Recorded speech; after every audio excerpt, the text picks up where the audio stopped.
Hey everybody, welcome back to Tim Travels. I'm your host, Terry. So I just read an interesting article in this vlog, maybe it's a website called View from the Wing. And it's about travel, but mostly air travel and the airline industry, but kind of for passengers, I guess. So apparently there's a court case, and I love it.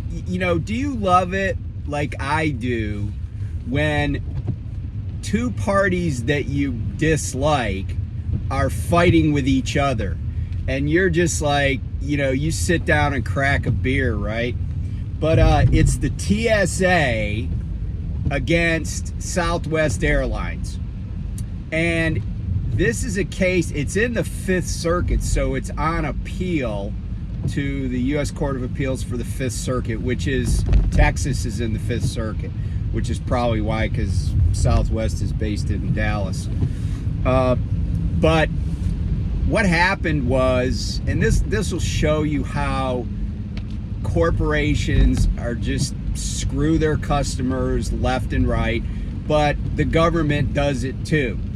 So when you buy an airline ticket, they give you a ticket price, but then there's all these additional fees and, sales tax, other stuff. But then there's this thing called the 9/11, basically like security fee.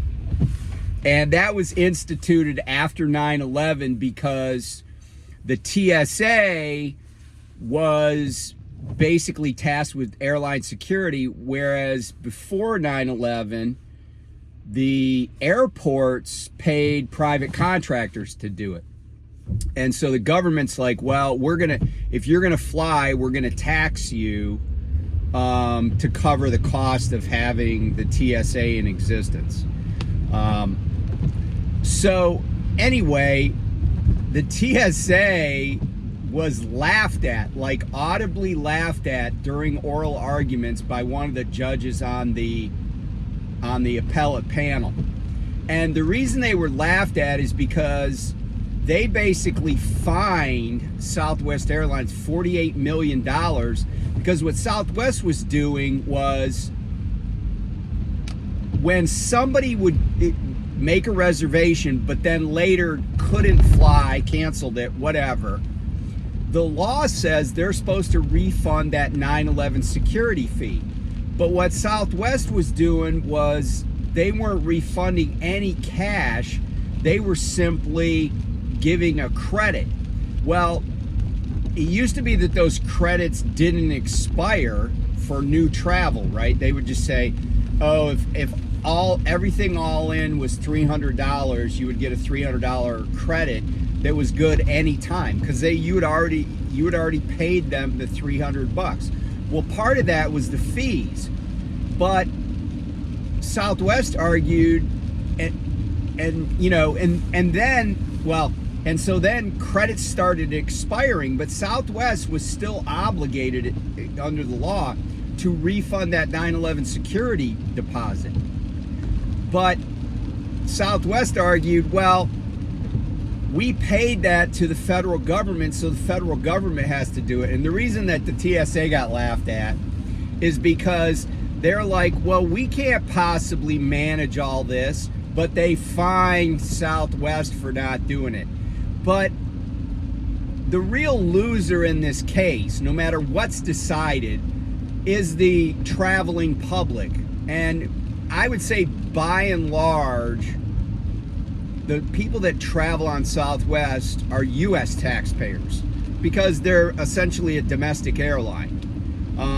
There are probably people that aren't U.S. taxpayers that do fly on Southwest, but the vast, vast majority of people flying on Southwest are U.S. taxpayers. And in either case, the people that flew are kind of getting messed over. And it's like you got a corporate entity that all they're out for is, to make as much money as they can, and they'll do whatever it takes to make that. and you got this federal agency that everybody basically hates. Anybody that flies. And, you know, it's just, I don't know, it's semi-enjoyable, but it's also a sad commentary on the way things are. Okay, so speaking of sad commentary on the way things are, Prime has decided to screw over their prime contractors again by entering into an agreement, kind of like they did with Trans Am, to have Western Flyer Express, WFX's refrigerated division, basically become a prime mercenary. Now, I've seen the entire message from Robert Lowe, although I'm pretty sure Robert Lowe didn't write it. And you know, it's the same standard BS that Prime always puts out when they pull some crap like this. And you know, the message is like, oh, you know, it's going to give our people more access to, you know, work and lanes and accounts. And I'm like, the people that run Prime, if you work at Prime, the people that run Prime think you're stupid. If you're a contractor there, you're a W-2 employee, they think you're stupid. Because here's what I know, and this goes back to when I was at Estes, right? New England Motor Freight went out of business. They were an LTL carrier in the Northeast. And some chump from Estes corporate came to my my workplace at the Harrisburg terminal, and you know, he announced that Estes was taking over some of the routes that New England Motor Freight had. And you know, I'm not your average bear, right? Like, I was working on a loading dock waiting to go to CDL school, which they lied to me about. But I was like, you know, when a company goes under, right? When a company goes under, they didn't really have a lot of profitable routes. So you could spin it however you want. And I don't even know why he bothered to come tell us. Maybe you wanted a little road trip to Harrisburg or York, Pennsylvania. But I was like, you know, that company went out of business because they didn't have good stuff. You know, because think about it. If a company has good stuff and they get rid of the bad stuff, they should be able to stay in business. Unless they mismanaged everything. And so that brings me to Western Flyer Express. Does anybody at Prime think, really, that Western Flyer Express is additive in terms of bringing business? You know, remember when Heartland Express bought, you know, CFI and Smith Transport, you know, they're like, oh, these are going to immediately increase our bottom line. Well, we know what the truth is. It didn't, and it wasn't going to. And that's the case with Western Flyer Express. You know, they specifically said in the message, the Robert Lowe message, oh, this will not dilute business. And my response is, the hell it won't, right? Because if Western Flyer Express had so much work and their drivers were killing it, because I think they're all owner ops at Western Flyer Express. If their people were killing it and they had all this work, why would they give it to Prime? They would just use a brokerage and make money off of it. And the answer is they don't have enough work. That's why they came to Prime. And I suspect they did come to Prime. And I suspect they're getting a deal just like Trans Am got, which is dilutive to everybody else, right? If there's 2 drivers at Prime and they hire 2 more, that means there's less opportunity for the 2 that were already there. Now, large scale, maybe, you know, we know that if you have a lot of business and you have a lot of capacity, that's probably okay. But if you have more capacity than you have business, like Western Flyer Express, guaranteed. I don't care what anybody tells you, guaranteed, because they wouldn't do this deal otherwise. But Prime doesn't care. That all Prime cares about, which, by the way, all Western Flyer Express cares about, is that the drivers that are contracted with them are able to make their truck payments.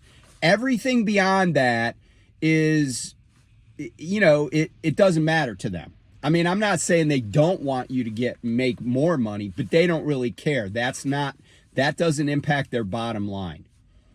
And, they're like, oh, these drivers are going to be, held to the same high standards Prime has always had. And I'm like, come on. There are pictures all over the internet, and I've seen pictures sent to me by individual drivers of like Trans Am trailers that are unlocked, been dropped at the TA somewhere. Don't give me any of that crap. Western Flyer Express is going to take business away from Prime branded contractors, people that went through Prime, got their CDL, and are leasing a truck. In other bad news, a private equity firm has bought out Dart Transit. And that's a picture in the thumbnail, Dart truck. Dart's out of Eagan, Minnesota. It was owned by a family for 90 years. I think their last name is Odin or Onan. But they sold out to a private equity firm. And what's interesting about that is that you may recall just not too long ago, several trucking companies with like 200 drivers that were owned by a different private equity firm went bankrupt, based in Minnesota. Minstar was the one that I recognized the most. So here's my message to the people at Dart. This is the beginning of the end. The family that owned your company, the company you work for or contract with, they've cashed in. They've cashed in their chips. And they don't care who else at the table is going to lose when they walk away with all those chips to the cashier's window. And, there's a couple of executives that were retained by this private equity firm. But mark my words, this is the beginning of the end of Dart. It might take 10 years, but it's not, whatever Dart was for 90 years, it's not getting one iota better under being owned by a private equity group. That's not their business model. Their business model is to get as much out of the company, reinvest nothing, and just keep the doors open as long as humanly possible. Oh yeah, and they'll probably lard it up with debt and then claim that the market is what messed them over, even though 90 years of track record tells you that Dart was able to survive through good times and bad, but the bad times are now here to stay in Eagan, Minnesota. So my condolences to anybody that works at Dart, but this is, I haven't, I could think of some other trucking companies that are owned by private equity, but, none of those companies are doing better than they were beforehand, right? And I get it, right? Like these families are just like, well, hey, somebody will pay us, $30 million for this company.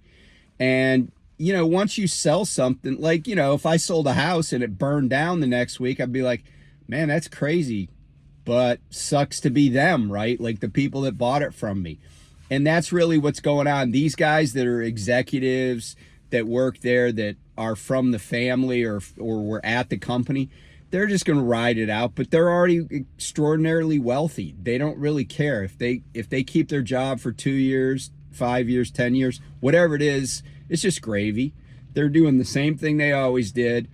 They made a bunch of money on the sale of equity, and and they get a W-2 job now, and they don't really care. And I'm not saying that meaning they're heartless bastards. I'm just saying that like, it makes no sense that they would care. They're going to try to do a good job probably, just people have pride in their work, but they're not in control of anything.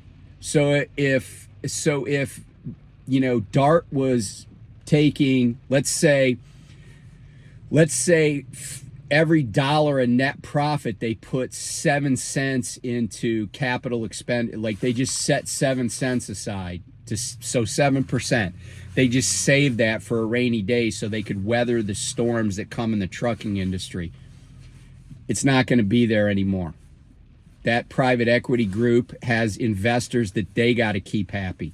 They got to keep these multi-billion-dollar hedge funds happy, and they got to keep these billionaires that are investing in them happy. Because the truth about the American economy and maybe even the world economy is that we are in the post-industrial age, and stuff that's invented that doesn't, that really doesn't change the environment that much. And when I say the environment, like how the world does things, those we're at this stage in the economic development of certainly the Western world where there's not a lot of stuff you can invest in that's the ground floor of something that gives you sustained, high rates of growth for decades to come. There are popular companies. There are the companies of the day, the NVIDIAs of the world. But go back and look 25 years and see what the NASDAQ was doing in the late 2000s. And it was the dot-com boom, right? So there are going to be technologies and things that happen. But ultimately, there's the normal blocking and tackling, right? Like I'm getting ready to walk into Walmart. Walmart's, they have tech, and I'm sure they have proprietary software doing different things here. But what's the blocking and tackling is stuff comes on a truck, it went to your distribution center on a truck, and it's stuff that people use in their houses. It's not some exotic product, it's a trash can. It's a box, it's a container of crackers. It's a bunch of bananas, right? Like that's it's motor oil. That's what Walmart's selling, right? It's not some exotic thing. That's the real economy. And there are these things on the periphery that, all these more exotic things, everybody's looking for the next big gain. But when you already have $1 billion, you may find you don't have a place to put it because people aren't going to give it to charity. They're not Mackenzie Scott. They're going to be like, oh, I'm super, super rich. I would be an idiot if I ever ran out of money. So let me try to make even more money. And I get that there has to be progress, but private equity is ruining America. And it's infected every single sector of the economy. And there are things that you and I are being adversely impacted by that's because of private equity. I don't care whether you live in a mobile home park that got bought by private equity or you get your health care from a company that got taken over by private equity. You see what private equity does to trucking companies. Do you really want the hospital that you have to go to for surgery being owned by private equity? Well, you may not, but it is. It very well could be. Not everywhere, not every hospital, but it could be. And it's infecting everything. Private equity is a scourge. It's a cancer on our lives and on the economy. Sorry, just is. So anyway, I'm glad I was able to bring you all this wonderful news. Be safe, and I'll talk to you soon. Bye.